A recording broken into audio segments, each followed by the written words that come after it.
So, if you look up special on Google, it defines the word as better, greater, or otherwise different from what is usual.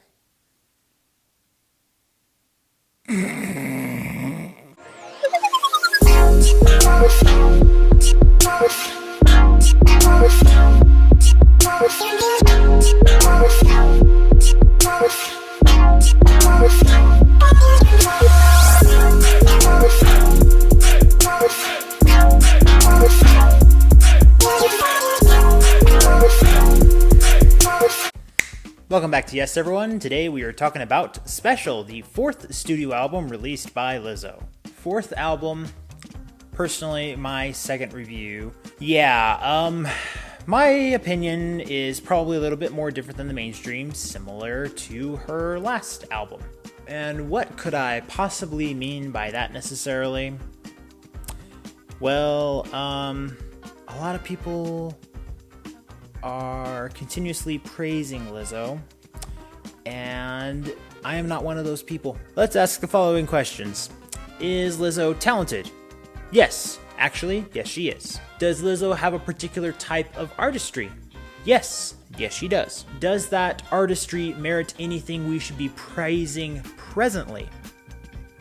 No. Lizzo has grown up doing a lot of musical things in her life, and she has the capacity to do a lot of very spectacular things. And actually, I will admit, there are a few times in this album where I get glimpses of that. So I am going to be open and admit that. But if you're asking me how was the album as a whole? Sorry, I'm having a hard time trying to figure out where I want to go with the mood of this review. There's a lot of things where I'm just like, I have to be a straight shooter, and there's other times where I know that I can't hold a straight face and will probably mock something. A lot of times I try to go for the positive stuff first. I'm going to talk about the negatives first because I don't feel like anyone is actually going to take that for what it's worth. And then I will talk about the positive aspects, although kind of minuscule, but they are there. I'll admit them. But at the same time, I have so much I have to talk about. I gotta get this off right now. And if you are just going to be a Lizzo defender, you're welcome to leave a comment if you so desire. Okay, so the first thing I will talk about Lizzo is her lyrics. I would say about 80% of her lyrics here are worth crap. They are disgusting. They are not worth anyone's time. They are not musical or poetic or merited of praise of any kind whatsoever. And the other thing is most of her delivery in here is not that great either. And I was thinking, do I have to keep replaying these songs in order for me to try to figure out if her voice is going to improve or not? That part was actually very frustrating. Thankfully, there is a song in here. We'll get to that. There's one song in here where I'm like, okay, there we go. There's the Lizzo voice I know that actually can be good. But for the most part here, holy fetch, what are you doing, girl? Right? Like, that's one of her songs if you don't catch the joke per se. Girl, like, what is going on here? Why are you using such a nasty and musically off-putting voice in most of your songs here? It's really horrific and disappointing. What about the risks? What about the things that she switches up? If I'm being frank, I really am being genuine about this. I don't think there's a lot in this album that stands out from her angle. Now, I am going to talk about production a little bit later. There are some songs that also in that realm are not really worth a dime of my attention. And then there's a few where I'm like, okay, you collaborated with someone there clearly, and they brought out something that was worth giving my ear a little bit of attention to. But everything else gets dropped the bomb when the whole collaboration ends up together in each track. I would say the 4th, the 6th, the 8th, and the 12th track all had potentially redeeming properties here. They all had something where, like, okay, maybe there's a message here she's actually trying to convey that is kind of noteworthy and isn't complete garbage. Or maybe there's something slightly in her favor in her artistry realm that I know she has the potential to actually bring out that she was trying to nail on the head. But I don't find that it actually covered the entire song, or that it was just a glimpse and nothing more. Going into how do the songs sound. The first track, which is titled The Sign, kind of gives the overall notion of what I mostly think of this album, which is basic, and even then that feels like a generous word. The second track following that one, not bad at all. That second track was produced by Terrace Mann and Ricky Reed, which I think is a stage name. His real name, I believe, is Eric Frederick, who also did have a hand in writing a lot of the songs here, which really baffled me because he also had a hand in helping out Leon Bridges in his album Good Thing.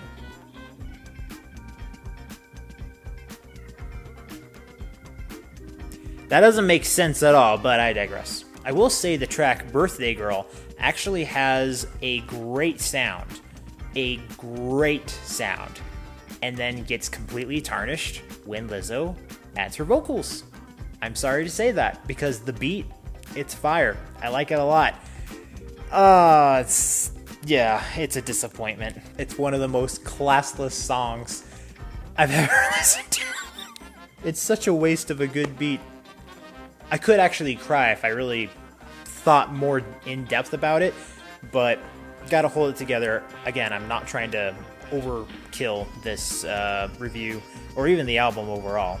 I'm just acknowledging what it is. The song I mentioned before, Girls. Yeah, real shallow. Holy fetch. What a shallow song. I don't understand how this track, along with many others, would be considered special or revolutionary in some capacity. The track right after that, To Be Loved, I Am Ready.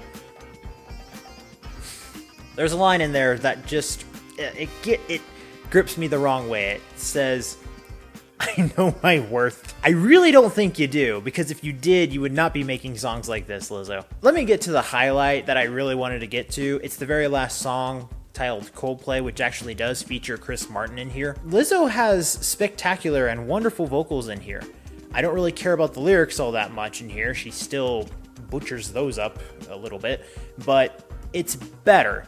And that is the realm where I'm like, okay, this is the only part where I can defend. There is an artist here, but the persona she is presenting in this and her previous album and in many other projects she's a part of right now, it does her no favors to go in that other route. Okay, maybe she wants to be different. That's okay, fair. Everyone wants to have some sort of unique niche aspect to themselves that they want to present to the world that say, hey, I stand out from this other artist, or hey, my style is wholly unique to me. I get that, but it doesn't do you any favors if it is raunchy and deplorable, okay? Doesn't do you any favors. All right, I think most of you get the point, so let's wrap this up. All right, so now we've reviewed and listened to the album. Now, the question. How do I recommend this album? I'm going to give it... No.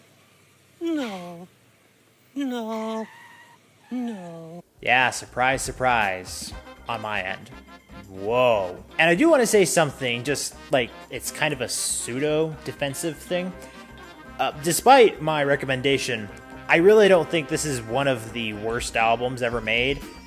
I just have to acknowledge this is not a good album. And for all of those of you who think it is, like, go get your ears cleaned out or go read a novel that was written in the 1800s by a really good author, or find something classical to enlighten your mind or something. I don't know what it is. I know everyone's got different tastes. This one, I cannot stress. Objectively, this is not a good album. I know it's really hard to take truth bombs, but hey, sometimes they just drop. But that's all I've got for you guys today. Thank you so much for watching. Be sure to follow me in my social media links down in the description below, and be sure to leave a comment down there about what you think I should review next or anything else you think I should talk about in the realm of music. But above all, remember to chase excellence, chase quality, chase yes. Remember, we are your entertainment specialists. This is the part where I feel like I'm going to just let y'all know, for those of you who are still here watching this video.